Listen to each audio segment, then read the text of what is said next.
Have you ever felt the breath-holding moment right before your entire world shifts?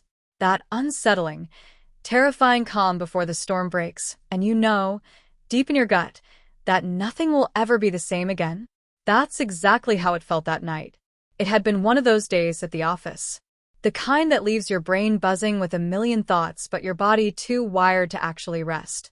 I sat alone, the faint glow of my computer screen painting streaks across unfinished paperwork and a mug of cold coffee.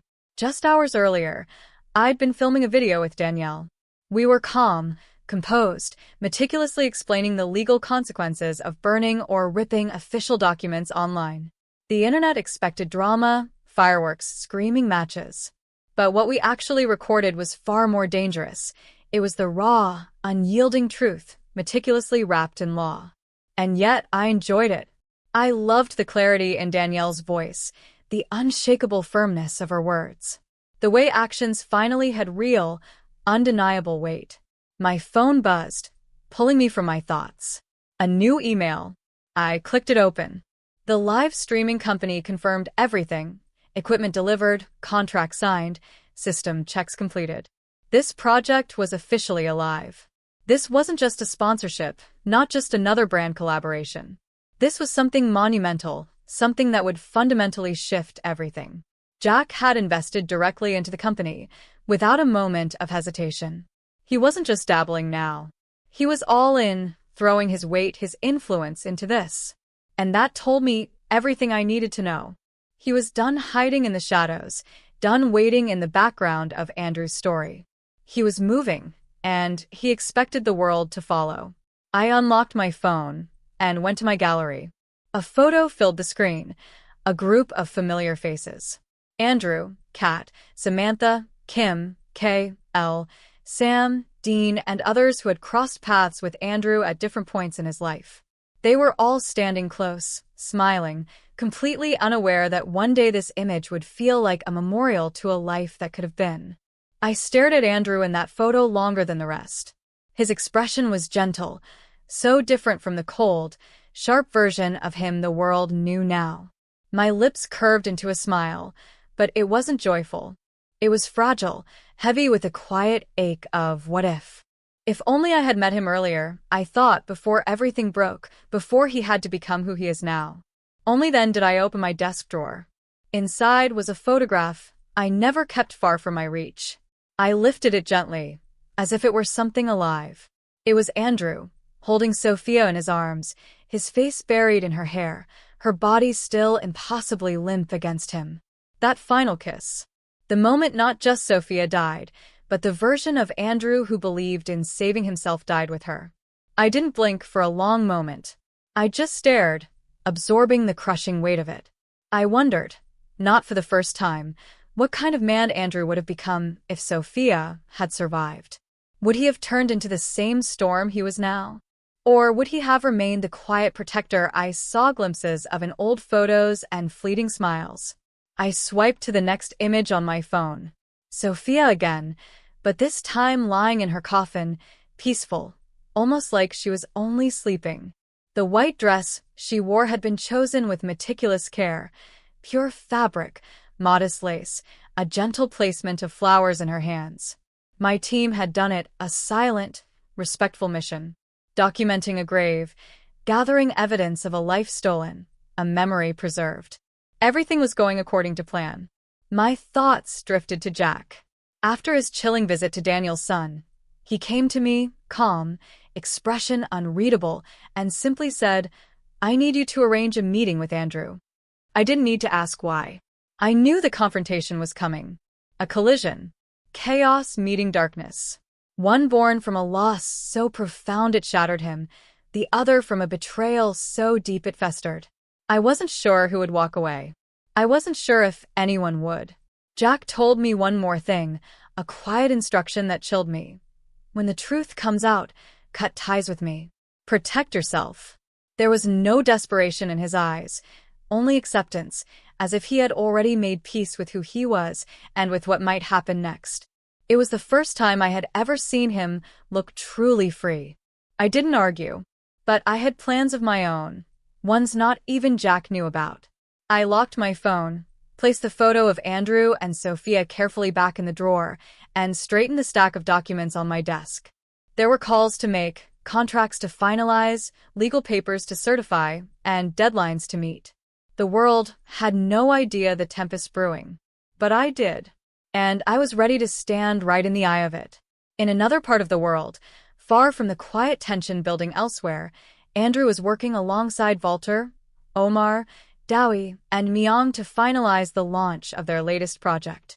Days blurred into a relentless, caffeine-fueled haze under the sterile white lights of the Raven Tech Development Facility. They barely slept, surviving on cold takeout and the stubbornness of people who simply refused to accept failure.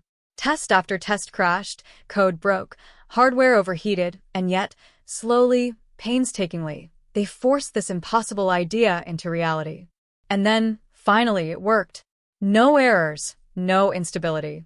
The prototype of the new core completed its final simulation flawlessly. The others expected celebration, a release of tension, but Andrew remained eerily quiet. The 5 of them stayed late that night. The building was mostly dark, the city lights spilling through the tall glass windows behind Andrew. He stood with his back to them, silent for a long moment, then returned to the table. Without a word, he placed a small silver thumb drive in front of each of them. They all stared. Omar was the first to reach for his. "What is this?" Andrew's voice was calm, almost too calm. "Instructions. Everything you'd need to recreate the core module. The architecture, security lattice, foundation layers, every single part of it." Silence. My life's work. The impossible code, handed over just like that. Andrew looked out at the city, beyond the glass. "Because life is short," he murmured, "and if something happens to me, I don't want my work to die, too. I trust all of you to continue it." For a moment, no one moved. Then SP slowly stood up. There was a smile on his face, but it wasn't friendly. "You know," he said quietly, "my people have tried for years to crack your core. Years. And now you just give it to me." His smile faded, replaced by something sharp. "What are you planning, Andrew?" Andrew didn't answer. SP scoffed, then snapped. He threw the thumb drive to the ground and crushed it under his heel. "Stop lying," he yelled, his voice raw with a sudden, visceral betrayal. "What's happening? Why are you giving this up? What aren't you telling us?" The air went still. Omar's thumb drive cracked in his grip. Myung stepped closer, her voice gentle but steady. "Andrew, is something going to happen to you?" He finally turned and faced them.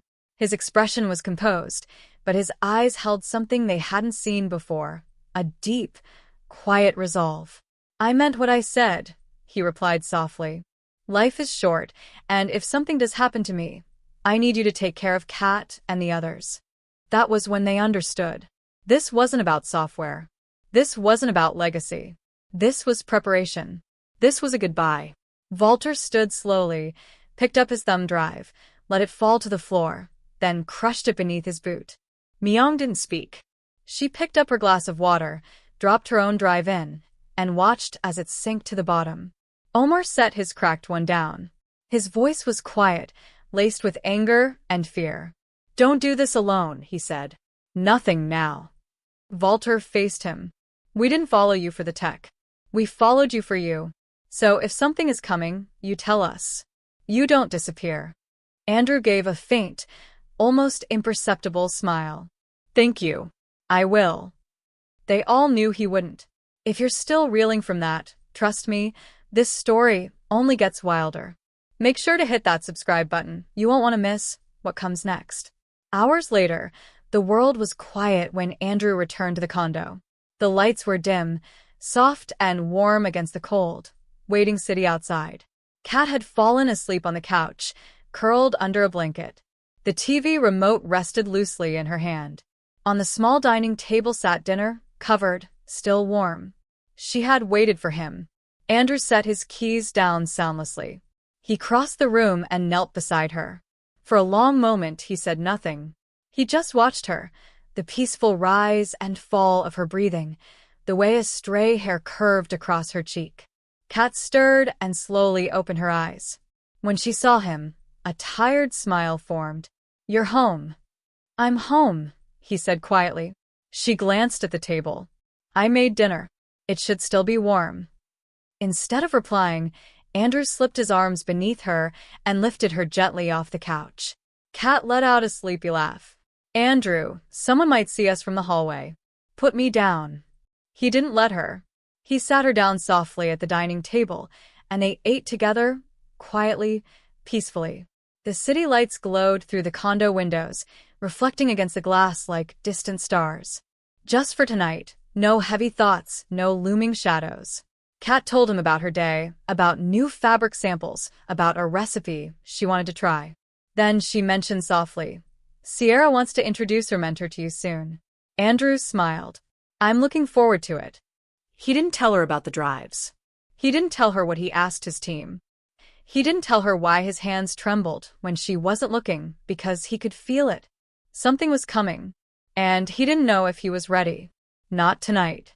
In another part of the city, two old men talked for hours. Anton and Hartwell, two old souls, steeped in stories, haunted by their own lingering ghosts. They'd experienced more tragedy and hope than most could imagine in their lifetimes. They spoke about Steve and Danielle, wondering aloud when the two would finally get married. They even joked about placing bets. Who would walk down the aisle first, Andrew and Kat or Steve and Danielle?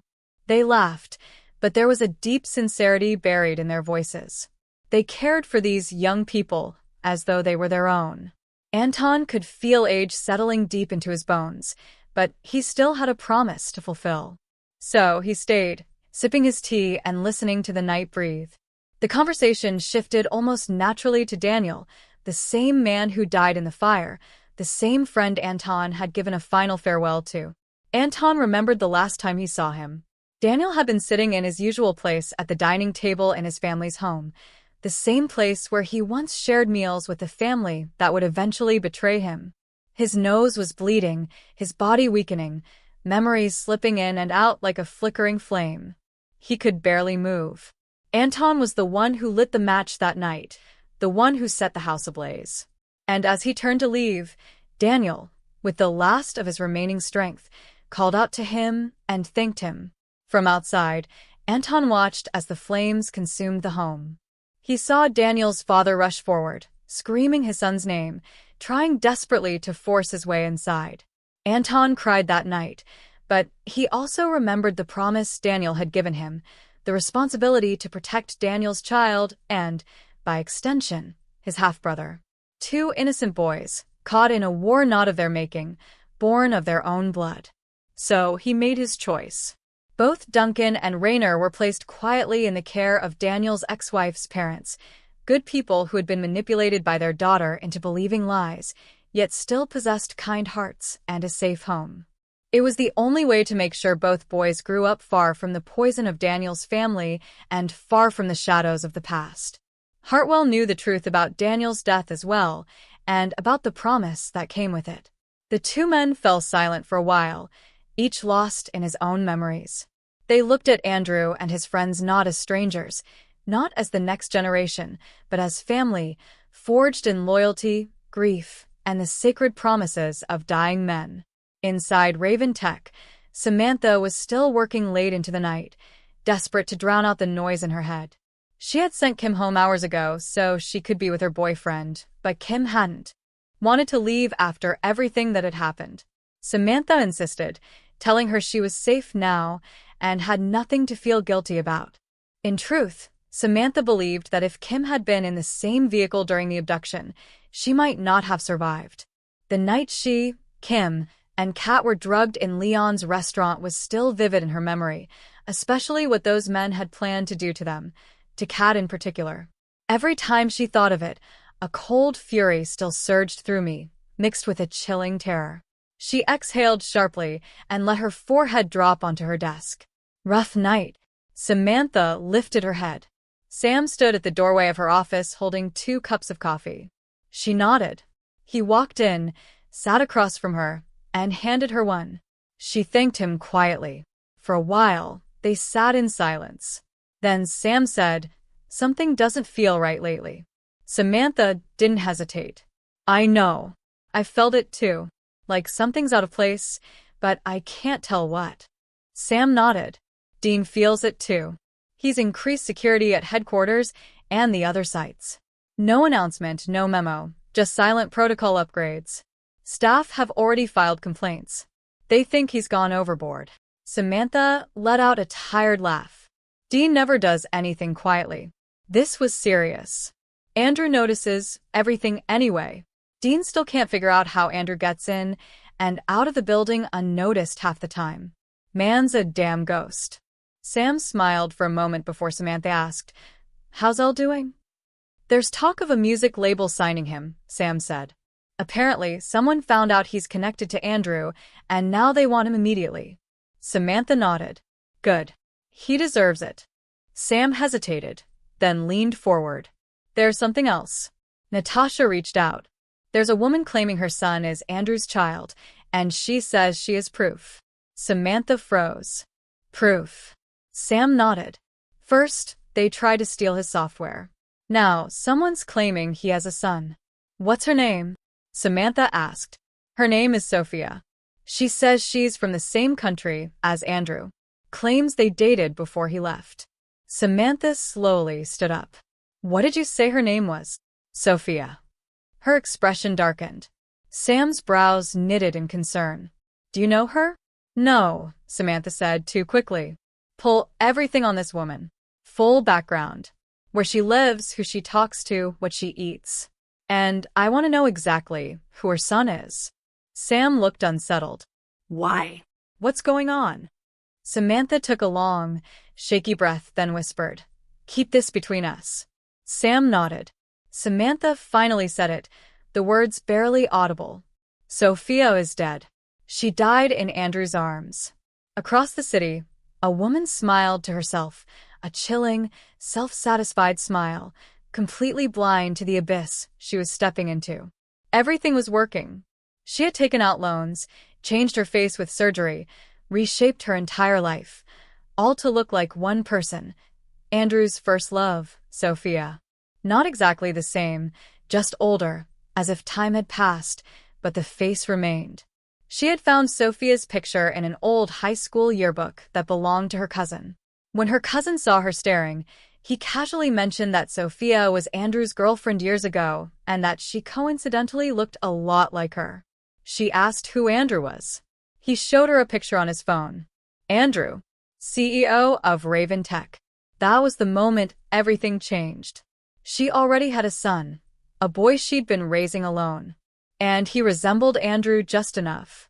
She didn't see tragedy. She saw opportunity. A golden ticket disguised as a ghost. And she smiled. The pieces were on the board. The players were set. But as the dark currents converged, nobody knew if this was a game about to be won or a world about to unravel. What do you think drives someone to such extreme lengths for money and power? Is it desperation or something darker? Let me know your thoughts in the comments below.